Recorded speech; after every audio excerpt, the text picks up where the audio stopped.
ये एक सच्ची घटना पर आधारित हमारी कहानी है। हमारा गांव एक बहुत ही खूबसूरत पहाड़ी इलाके की गोद में बसा हुआ था। इन पहाड़ों के साए में चारों तरफ बड़े बड़े पत्थरों से बने हुए घरों को ये हरियाली और भी ज्यादा खूबसूरत बना देती थी। आसपास के इलाकों को घने लंबे लंबे पेड़ों ने चारों तरफ से अपनी छत्र छाया में ले रखा था। हमारे घरों से थोड़ी ही दूर पर उस पहाड़ी इलाके में एक बहुत खूबसूरत घाटी थी, जिसमें से ताजे पानी का एक झरना बहता हुआ आसपास के इलाके से होकर गुजरता था। ये एक ऐसा ठिकाना था जिसे अगर कोई देख ले तो उसे ऐसा लगे कि शायद स्वर्ग तो जमीन पर ही है।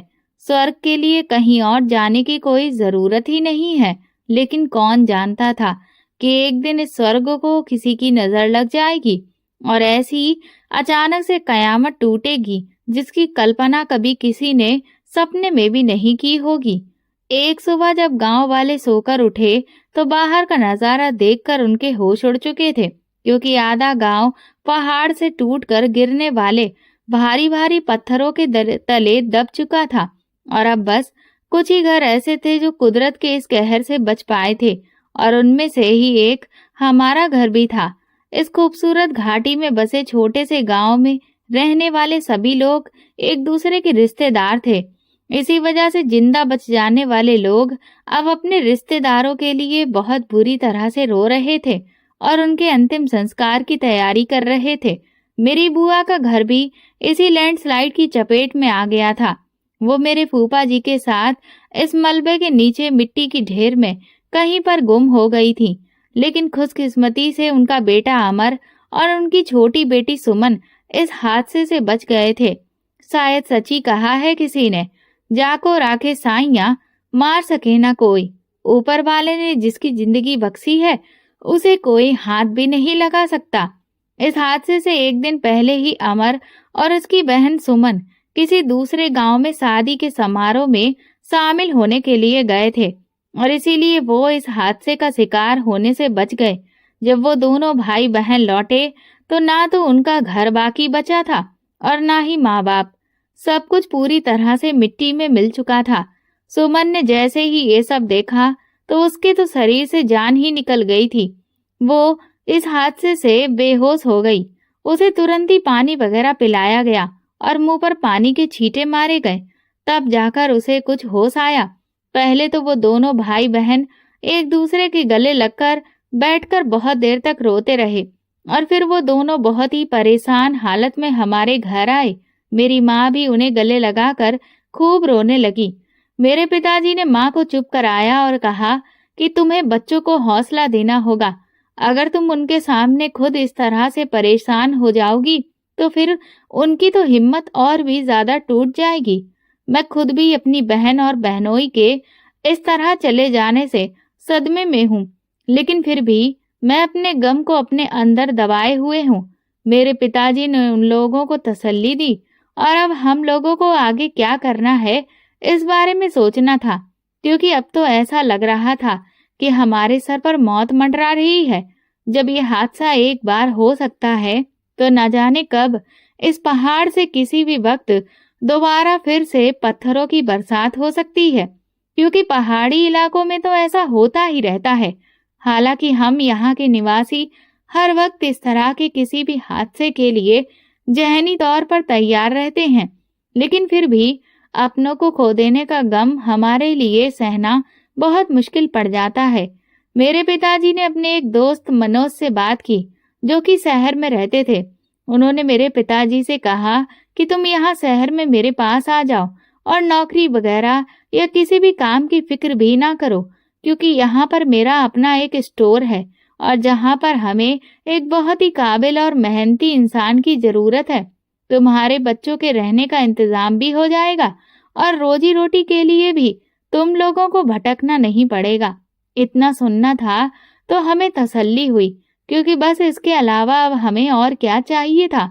हमारे आगे अब यहाँ से जाना मजबूरी थी, क्योंकि हमारे इस खूबसूरत से गांव पर तो अब मौत का साया मंडरा रहा था। उसकी खूबसूरती को दहशत ने ढांप लिया था। मेरी माँ ने भी पिताजी को यही राय दी कि हम लोग शहर चलकर रहते हैं, वहां पर कम से कम रोजगार भी मिलेगा और जान को खतरा भी नहीं होगा। और फिर रहने का इंतजाम भी मनोज भाई साहब कर देंगे। जिस शहर में वो काम करते हैं वो बहुत बड़ा शहर है।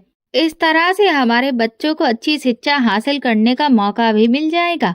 मेरी बुआ के बेटे अमर गांव में ही नौकरी करके अपनी जिंदगी जी रहा था, जबकि सुमन तो अभी सिर्फ 14 साल की थी और वो अकेली तो नहीं रह सकती थी। इसीलिए मेरे पिताजी ये चाहते थे कि वो दोनों भी हमारे साथ ही चलकर रहें, मगर अमर ने इस बात से साफ इनकार कर दिया। उसका कहना था कि मुझे अपने गांव में बड़ी मुश्किल से एक अच्छी और सरकारी नौकरी मिली थी। अगर मैं शहर गया तो वहां जाकर मैं नौकरी के लिए परेशान हो जाऊंगा, इसीलिए मुझे अपने गांव में ही रहना है। सुमन भी अपने भाई के बिना हमारे साथ शहर जाने के लिए राजी नहीं हुई थी। उसका कहना था कि मैं वहीं पर रहूंगी जहां मेरा भाई रहेगा। मेरे माता पिता उन दोनों भाई बहनों को उनके हाल पर छोड़कर अपना घर उनके हवाले करके शहर आ गए, क्योंकि उन लोगों का अपना घर तो मिट्टी में मिल चुका था। अपने माँ बाप की ऐसी अचानक दर्दनाक मौत के सदमे की वजह से सुमन की हालत न जाने कितने दिन से नाजुक बनी रही थी। अब तो वो कहीं जाकर थोड़ी बहुत बातचीत करने के काबिल हुई थी, लेकिन फिर भी अब वो बिल्कुल बुझी बुझी सी रहती थी। वापस गांव जाने के बाद तो उसकी हालत अब और भी ज्यादा खराब रहने लगी थी। ये देखकर वहां के रहने वाले लोगों ने अमर को समझाया कि अगर तुम लोग यहाँ पर रहे तो तुम्हारी बहन कभी भी मानसिक तौर पर खुद को संभाल नहीं पाएगी। इसकी वजह शायद ये है कि यहाँ रहते हुए वो हर वक्त अपने माँ बाप को याद करती रहती है। इसीलिए बेहतर यही होगा कि तुम उसको लेकर किसी और जगह पर जाकर बस जाओ। अगर ये यहाँ रहेगी तो पत्थर तले दबे हुए अपने माँ बाप की आत्माओं को हर वक्त आवाज देती रहेगी। जो मंजर उसने देखा है वो उसकी आंखों से ओझल हो जाना चाहिए। अमर ने भी जब अपनी बहन की हर वक्त दुखी शक्ल देखी तो उसने भी सोचा कि शायद यही ठीक रहेगा। इसलिए उसने अपने ऑफिसर से बात की और फिर अपना ट्रांसफर करवा लिया। और इस तरह से फिर वो लोग अपने उस बर्बाद गांव को अलविदा कहकर एक दूसरे गांव में चले गए थे। लेकिन यहाँ भी सुमन की तन्हाई उसके साथ ही चली आई थी।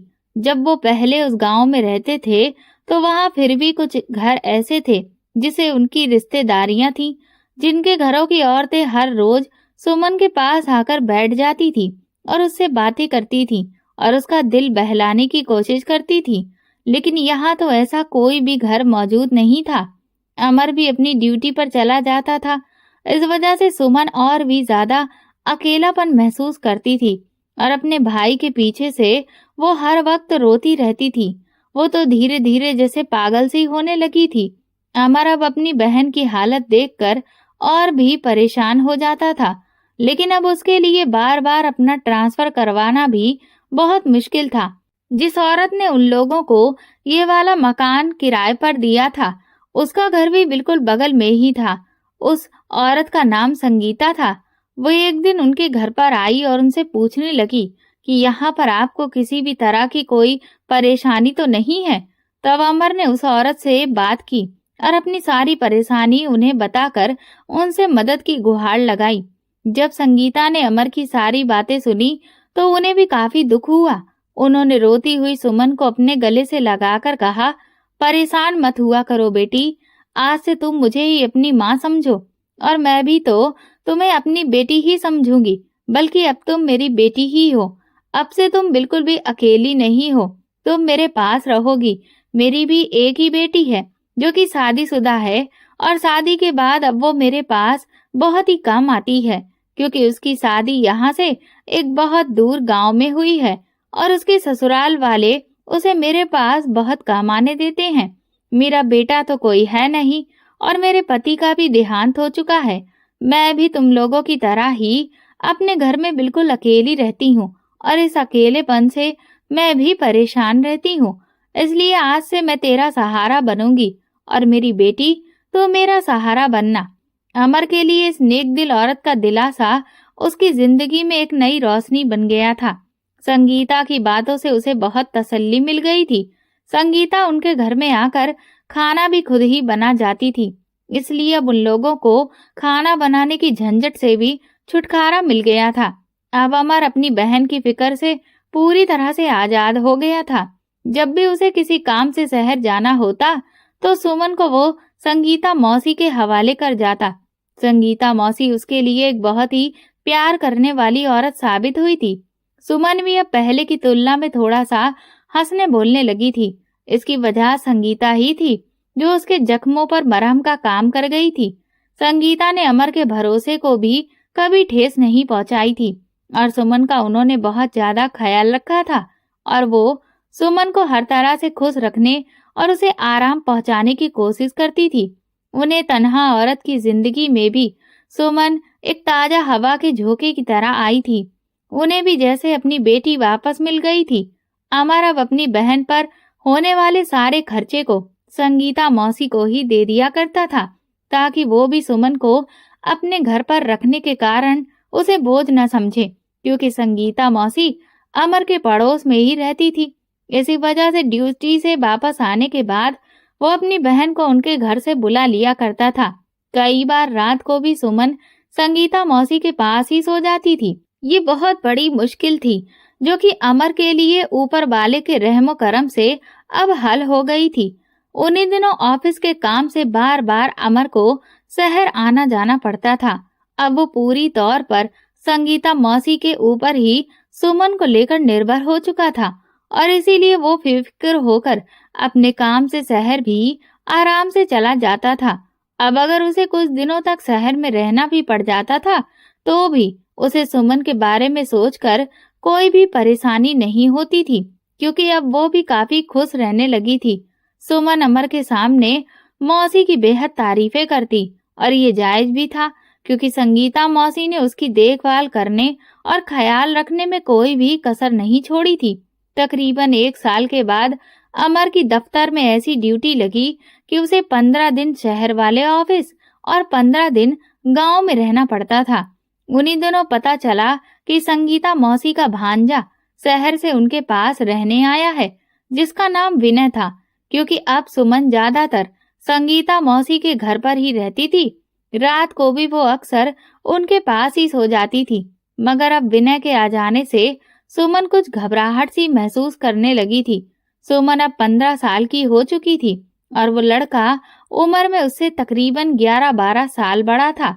सुमन की कद काठी और रंग रूप अब खूब निकल आया था। वो बिल्कुल मासूम सी गुलाब के फूल के जैसी थी। वो इंसान उसे अजीब नजरों से देखने लगा था। सुमन अब अजीब मुसीबत में पड़ गई थी। अब उसको विनय के मौसी के घर में रहने से परेशानी महसूस होती थी।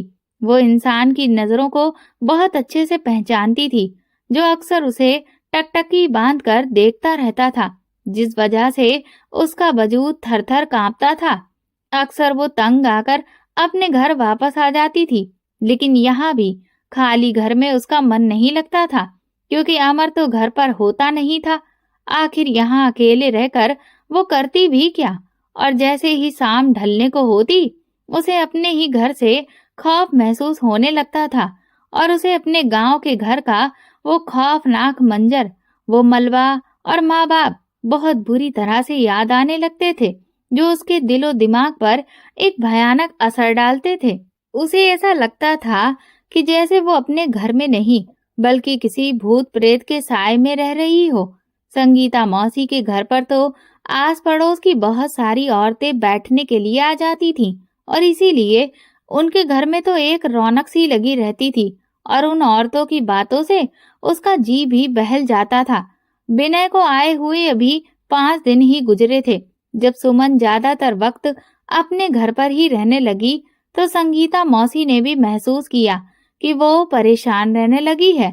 सुमन कभी कभार मौसी के घर चली जाती, मगर जैसे ही विनय घर पर आ जाता तो वो अपने घर वापस चली आती। इस तरह से उसके बार बार दरवाजे से बाहर निकलने की वजह से संगीता भी परेशान थी और इसीलिए उसने अपने और अमर के घर के बीच बनी दीवार में एक खिड़की लगवा दी, ताकि सुमन को अपने घर जाने के लिए दरवाजे से बाहर गली में ना निकलना पड़े और इस तरह से वो जब भी चाहे तो खिड़की से ही उसका आना जाना आराम से हो सके। और इस तरह से संगीता मौसी को भी कुछ सुकून हो गया और सुमन को भी आसानी महसूस हुई थी। मगर यही आसानी बाद में उसके लिए एक बहुत बड़ी तबाही का कारण बन गई थी। अब विनय की गलत नजर खिड़की के उस पार भी उसके चेहरे का दीदार करने लगी थी, तो उस मासूम लड़की को इन बेचैन निगाहों ने हद से ज्यादा परेशान करना शुरू कर दिया था। जब मौसी कभी उसे अपने घर बुलाती तो वो चली जाती, और जब विनय उनके घर पर होता तो वो जैसे इधर उधर छुपने की कोशिश करती। मौसी की बातों का वो सही से जवाब भी ना दे पाती। तब वो शख्स उसके इस रवैये पर और भी ज्यादा खुद को ताकतवर महसूस करता। अब वो बहाने बहाने से उससे बात करने की कोशिश करता तो वो बेचारी सहम जाती। विनय जानता था कि वो घर पर अकेली रहती है। धीरे धीरे चुपके चुपके से विनय ने उस डरी सहमी लड़की को परेशान करना शुरू कर दिया। वो अक्सर उसके पास से गुजरते हुए कोई ऐसी बात कह देता जिससे वो घबरा जाती। सुमन ने शुरुआत में तो मौसी को विनय की शिकायत नहीं की, क्योंकि वो उनका भांजा था और उसे ये डर था कि अगर उन्होंने अपने भांजे से इस बारे में बात की तो कहीं वो पागल इंसान गुस्से में कुछ ऐसा वैसा ना कर बैठे। वो शख्स उस मासूम सी लड़की पर अपना दबदबा बिठा चुका था। वो हर बार उसे और भी ज्यादा डराने की कोशिश करता था। सुमन को बस संगीता मौसी का ही सहारा था, और अब वो अपने इस सहारे को किसी हालत में खोना नहीं चाहती थी। विनय उसे धमकी देता था कि खबरदार, जो तुमने मौसी से कुछ भी कहा, वरना मैं तुम्हारी झूठी शिकायतें उनको लगा दूंगा। वो मुझे तो कुछ भी नहीं कहेंगी, मगर फिर तुम्हारी खैर नहीं होगी। एक हफ्ते के बाद जब अमर घर वापस लौटा तो उसने महसूस किया कि उसकी बहन अब फिर से पहले जैसी गुमसुम सी रहने लगी है। उसने बहुत पूछा, मगर सुमन ने अपने भाई को कुछ भी नहीं बताया कि वो किस वजह से परेशान है। इस बात का एहसास विनय को भी था कि सुमन ज्यादा वक्त तक अपने घर पर अकेली नहीं रह सकती है, और उसका सहारा बस संगीता मौसी है। और उसे इस बात की जानकारी भी थी कि उसका भाई कुछ दिनों तक ही यहाँ पर रहकर शहर चला जाता है। अब बस वो अमर के शहर वापस जाने का इंतजार करने लगा, और जब वो वापस चला गया तो उसने पहले की तरह ही सुमन को फिर से परेशान करना शुरू कर दिया।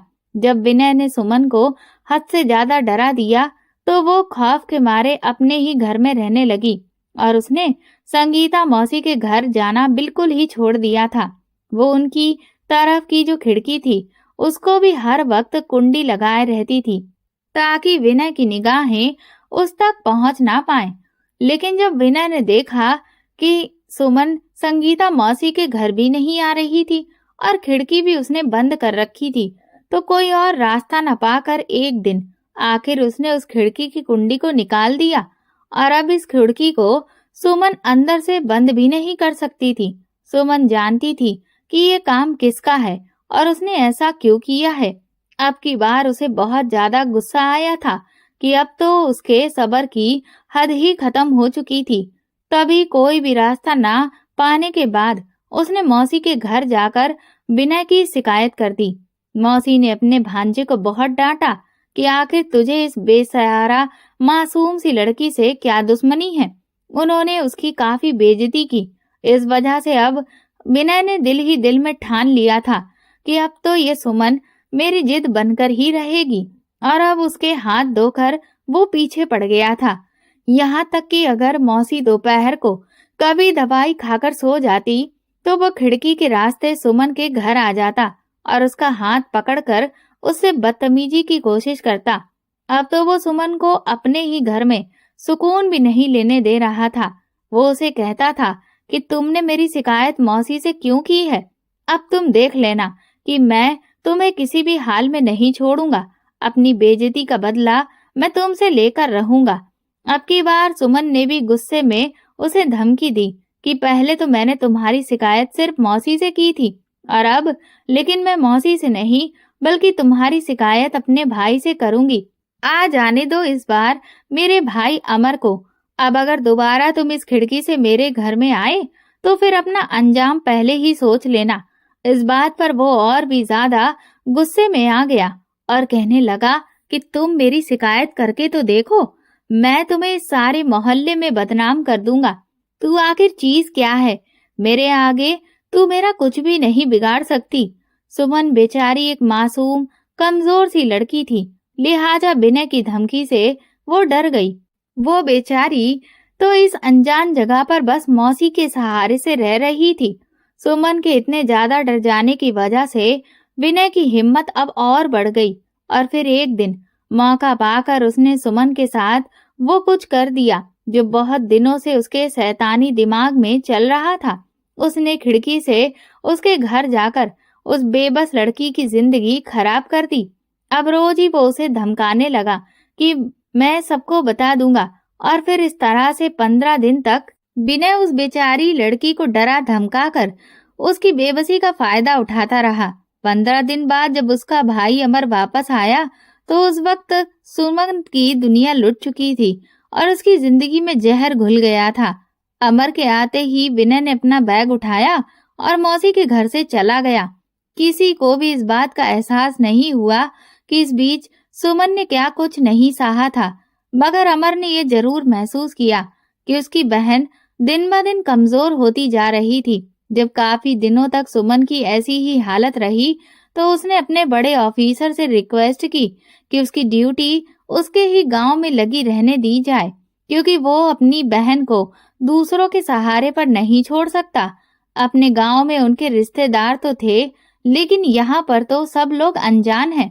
उसने उनसे रिक्वेस्ट की, यहाँ पर उसकी गैर मौजूदगी में पीछे उसके अकेली बहन को बहुत नुकसान पहुंच सकता है और इसीलिए अब वो शहर नहीं जाएगा। मगर वो ये नहीं जानता था कि उसकी मासूम सी बहन को नुकसान तो पहुंच चुका था और उस नुकसान को पहुंचाने वाला भी यहाँ से जा चुका था। सुमन की हेल्थ दिन ब दिन गिरती जा रही थी। उसने कई बार अपनी बहन से पूछा भी कि अगर कोई परेशानी वाली बात है जो मुझसे छुपी हुई है तो वो तुम मुझे बता दो। तुम मुझे नहीं बताओगी तो फिर किसे बताओगी? मगर वो अपने भाई से कुछ भी नहीं कह सकी। इस बीच संगीता मौसी ने भी ये महसूस कर लिया कि सुमन की सेहत कुछ न कुछ गड़बड़ जरूर है। जब वो उसको डॉक्टर के पास ले जाने के बारे में सोचने लगी, उसके अगले ही दिन अचानक सुमन को चक्कर सा आया तो वो चारपाई पर बैठ गई। अमर भी उसके पास ही था। उसने तुरंत मौसी को खबर भिजवाई कि मौसी, सुमन को मैं क्लिनिक लेकर जा रहा हूँ, आप भी मेरे साथ चलिए, क्योंकि हो सकता है वहां पर किसी लेडी की भी जरूरत पड़ जाए। मौसी को सुमन की इस तरह की हालत से कुछ शक पैदा हुआ। वो कहने लगी, बेटा अमर, तुम फिक्र मत करो, मैं अपनी पड़ोसन के साथ सुमन को लेकर चली जाऊंगी और अच्छे से डॉक्टर को दिखा लाऊंगी। तुम कहाँ वहां पर बाहर खड़े होकर इतनी देर तक इंतजार करते रहोगे? क्लिनिक तो पास में ही है। इस बात पर अमर ने मौसी का शुक्रिया अदा किया और फिर मौसी सुमन को लेकर डॉक्टर के पास गई। मगर वहां डॉक्टर ने जो सच्चाई बताई उसे सुनकर तो मौसी के पैरों तले से जमीन निकल गई। डॉक्टर ने बताया कि सुमन उम्मीद से है। अब ये ऐसी बात थी कि जिसको वो अमर को बता भी नहीं सकती थी, क्योंकि उसने तो भरोसा करके अपनी 15 साल की मासूम सी बहन को उनके ही हवाले किया था। जब मौसी ने सुमन से इस बारे में पूछा तो उसने उन्हें सब कुछ सच सच बता दिया। ये सुनकर तो उन्हें समझ ही नहीं आ रहा था कि वो अमर को क्या मुंह दिखाएगी, कि आखिर उन्होंने कैसी सुरक्षा की है सुमन की। वो तो कभी सोच भी नहीं सकती थी कि उस बच्ची की जिंदगी खराब करने वाला कोई बाहर का नहीं, उनके घर का ही होगा। घर का भेदी ने ही लंका ढाई थी। मौसी ने सुमन को समझाया कि इस बात को वो अपने तक ही रखे, किसी से इस बारे में बात ना करे और अमर को तो इस बारे में बिल्कुल भी पता नहीं चलना चाहिए, वरना वो तो उल्टा तुम्हें ही मार डालेगा। ये सुनकर सुमन और भी ज्यादा डर गई। मौसी उसे कहने लगी कि तुम फिक्र मत करो, मैं तुम्हें कुछ दवाएं दे दूंगी और फिर तुम देखना सब कुछ ठीक हो जाएगा। मौसी ने न जाने उसे कैसी दवा देना शुरू की कि 2-4 दिनों में ही वो और ज्यादा कमजोर होकर बिस्तर से जा लगी और 5वें दिन उसके शरीर में उसकी आत्मा का साथ छोड़ दिया और वो भगवान के घर चली गई। ये 5 दिन उसने मौसी के घर पर ही गुजारे थे। संगीता मौसी के घर पर ही उसका देहांत हो गया था। अमर बेचारा अपनी बहन की हालत से बेखबर बस हाथ मलता रह गया था। मौसी ने उस पर किसी भी बात को जाहिर नहीं किया और ना ही ये बताया कि उनकी ही दी गई दवा की वजह से सुमन का देहांत हुआ है। आखिर वो उन्हें बताती भी कैसे, क्योंकि ऐसे तो वो और उनका भांजा दोनों ही फंस जाते। हम लोगों को जब सुमन के देहांत की खबर मिली तो हमें तो यकीन ही नहीं हुआ था। हम सब भी उसके आखिरी वक्त में पहुंचे थे।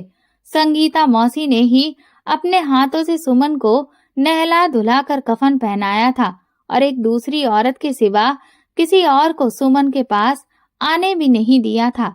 आस पड़ोस में ये बात फैला दी थी कि सुमन को ठंड लगने से बुखार चढ़ा और 4-5 दिन में ही वो भगवान को प्यारी हो गई। अमर को अपनी बहन की मौत का बेहद सदमा लगा था, मगर वो क्या कर सकता था। बगैर किसी वजह और सबूत के इंसान किसी को सिर्फ शक के बिना पर फांसी पर तो नहीं लटका सकता।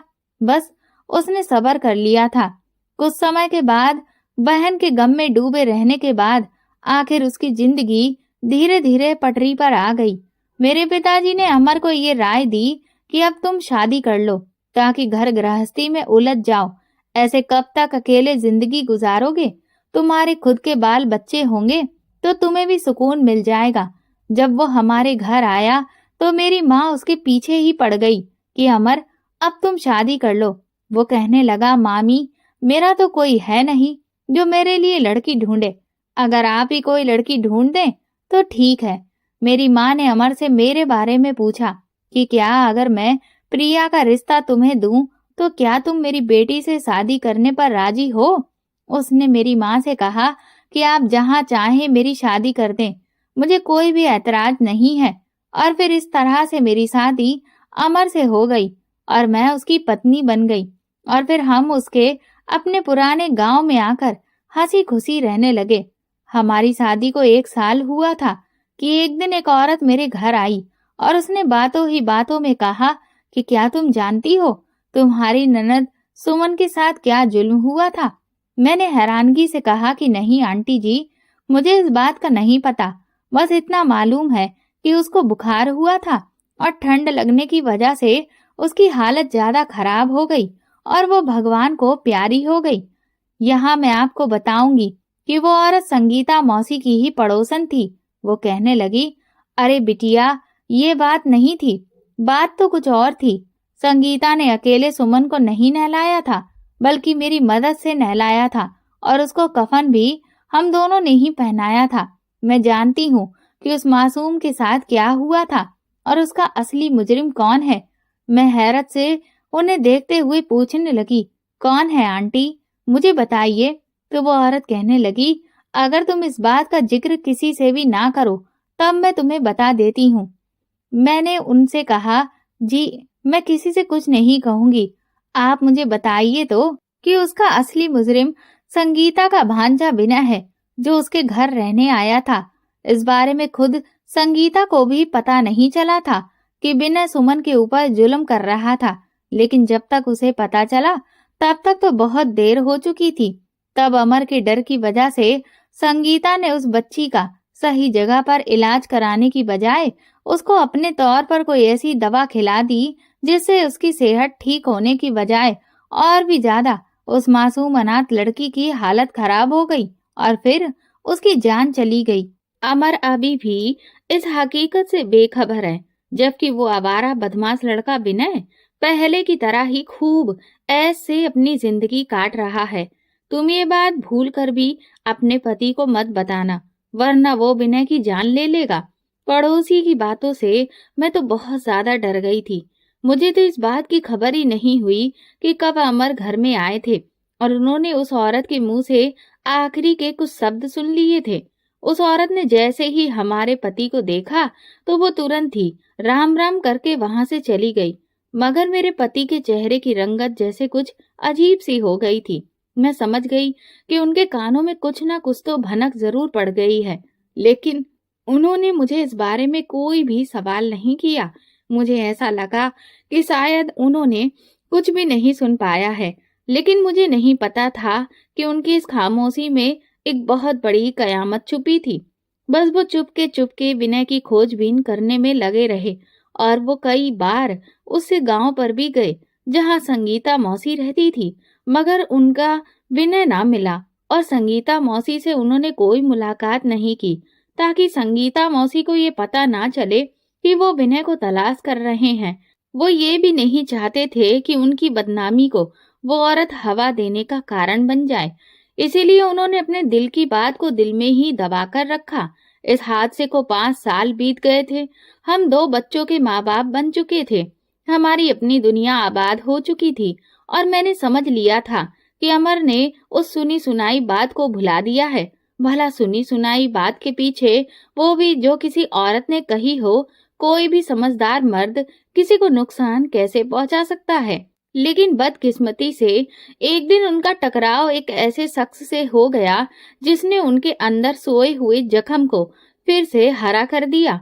उस दिन वो ऑफिस से घर आ रहे थे कि उन्होंने अपने घर के पास 2 आदमियों को आपस में बातें करते सुना।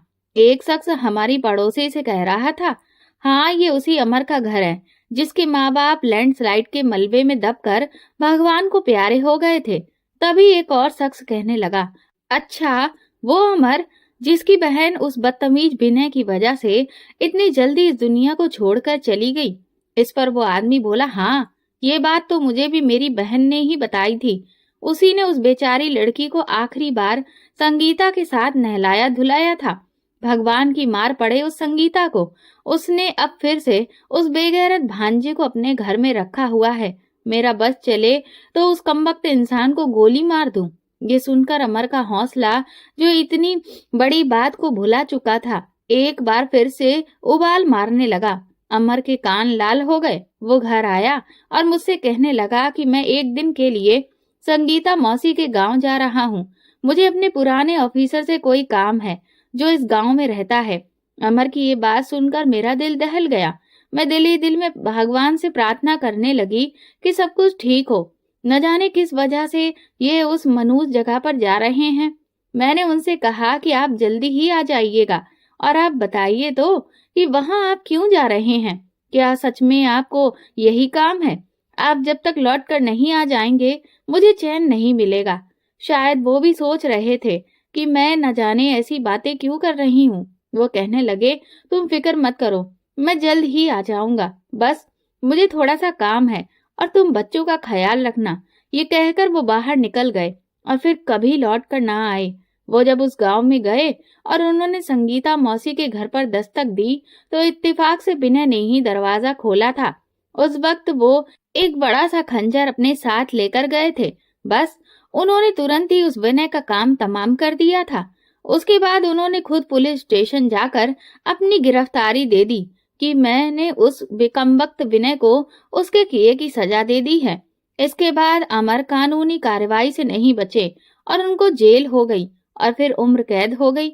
मगर उम्र कैद पूरी होने से पहले ही वो अपनी जिंदगी से आजाद हो गए और मुझे और मेरे बच्चों को एक बहुत बड़ा दुख देकर गए। अब हम जब तक भी जिएंगे हमेशा इस दुख को सहते रहेंगे। मुझे तो यही लगता था कि वो अपनी बहन का दुख भूल चुके हैं और अपने बाल बच्चों के साथ अब खुशी खुशी रह रहे हैं।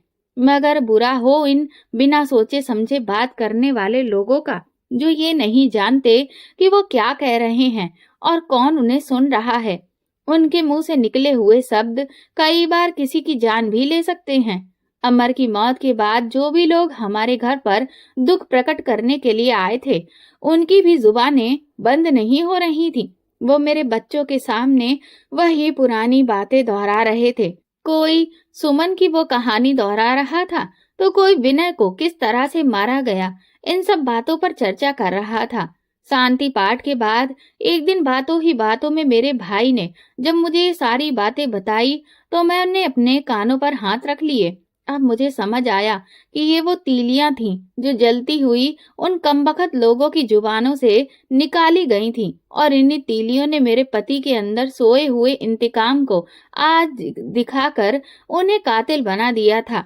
इसी वजह से उन्होंने इस पल ना तो अपने बच्चों का ख्याल किया कि वो अनाथ हो जाएंगे और ना ही मेरा। कि मैं विधवा होकर अपनी सारी जिंदगी कैसे गुजारूंगी, जो आज बहुत दिनों पहले ही ठंडी पड़ चुकी थी। ये पंचायती इंसानों ने अपने तानों से उसको दोबारा भड़का दिया। ये जज्बाती लोग कब ये सोचेंगे कि उनकी की गई बातों का अंजाम बाद में दूसरों को सारी जिंदगी भुगतना पड़ता है। आज भी जब मेरे बच्चे रोते हुए घर आकर मुझे ये कहते हैं कि फलाने बच्चे ने मुझे ये कहा कि तुम्हारा बाप कातिल था, तो मेरा दिल दर्द से फटने लगता है। मेरा दिल जानता है कि मेरे पति किस कदर नरम दिल इंसान थे। वो तो किसी अनजान की तकलीफ को देखकर भी बहुत परेशान हो जाते थे। उन्होंने अपनी सारी जिंदगी एक अच्छा इंसान बनकर ही गुजारी थी।